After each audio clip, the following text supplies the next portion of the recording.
Hello viewers, here is a Hampton Bay 25 pint dehumidifier. I believe this is going to be made by the Whirlpool, and I suspect, aside from the aesthetics of the front cover, that this internally is exactly the same or very, very similar to that one. This one I found complete in the trash. It has the rear guard, and it also has the bucket, though it has broken off on this side where it hooks on, and I suspect that's probably the reason why it was tossed out, because it doesn't quite sit properly being like that, and maybe they made some kind of attempt to tape this on to something or whatever, I don't know. Anyways, so that's that. The machine itself is filthy. The bucket is filthy. The guard is filthy. And worst of all, the coils are filthy.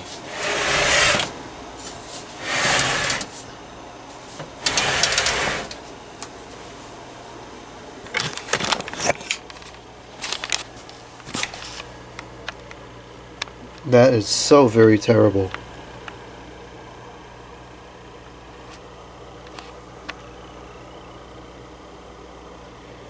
This was probably never serviced or cleaned.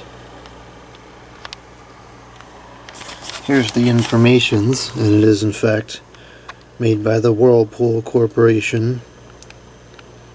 There's the model number and the serial number. It is R500. Which is okay. It's not as good as R22, but it's still a nice low pressure refrigerant. And it's got 9 ounces of it in there, or at least it's supposed to anyways. And there's the Hampton Bay branding. So this is the bucket full switch, and this is the spring that kind of holds the bucket, and then it will compress the spring and hit this switch in when it gets to a certain full level. This setup was not very good, and it didn't work that well. It worked, but it wasn't good.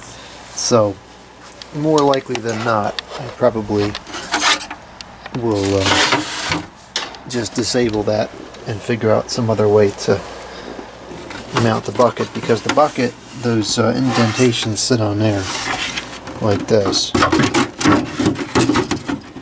And you can see here, without so much, without that other one being on there, you know, it's probably going to spill.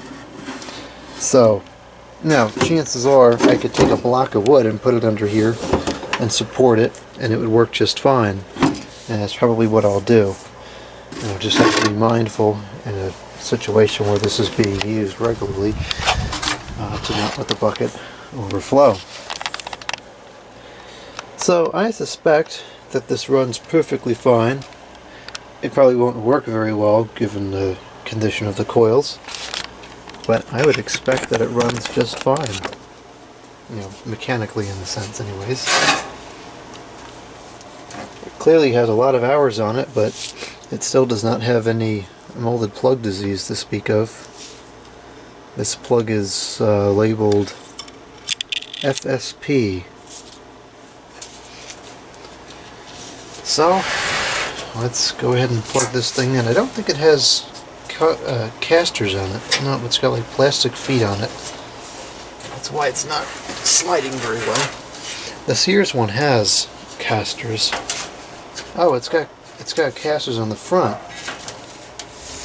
There we go. Now it kind of goes like that. Okay, so that's off. And let's see here. Let's take a look at this information up at the top.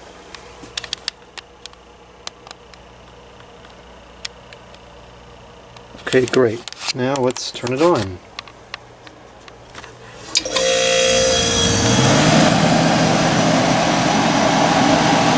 Yeah, just as I suspected.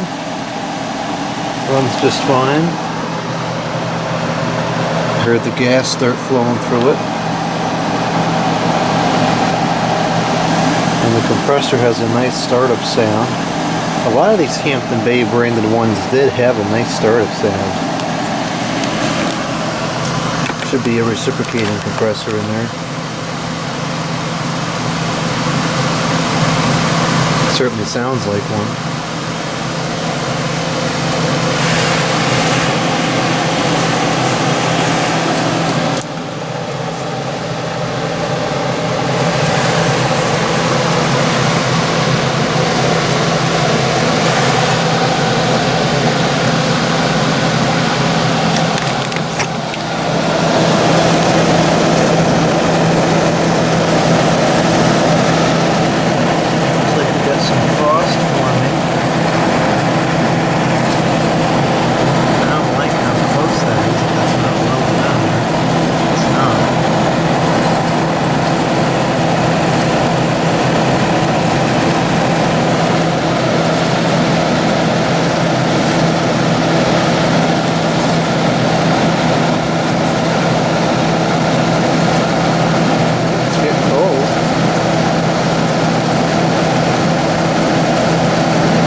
Get as cold as it should be because the coils are not exchanging any very much thermal energy.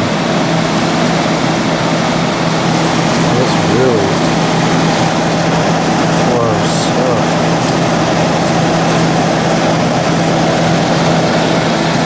Alright, well, I'll let this run for a little while and see if it gets cold. I already see some condensation starting to transpire there.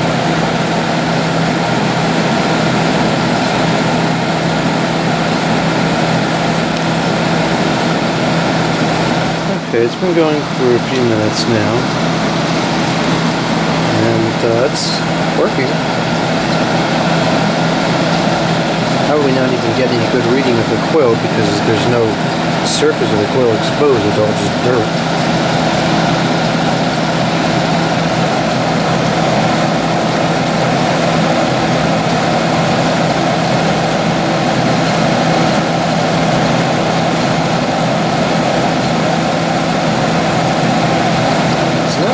Cold all the way at the bottom. The last 2 or 3 loops are not quite cold. That's likely just because of how disgustingly dirty the coils are. It's definitely got shards and it's definitely working.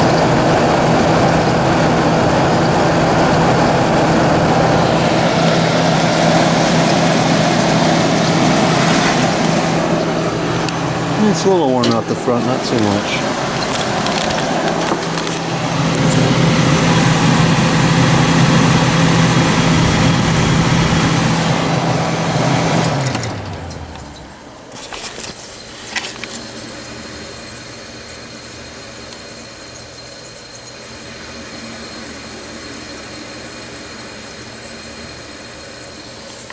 The other one that I have, the Sears one, the refrigerant is very, very loud. This one's not quite so loud. It's audible, but not nearly as loud as the other one is.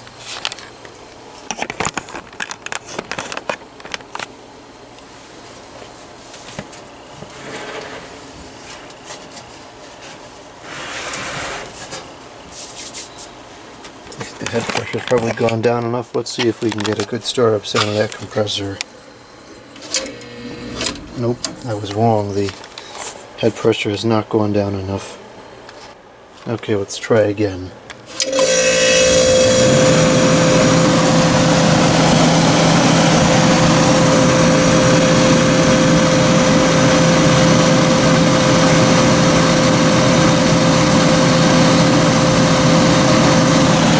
I'm partially surprised that fan motor still works and the bearings haven't locked up yet.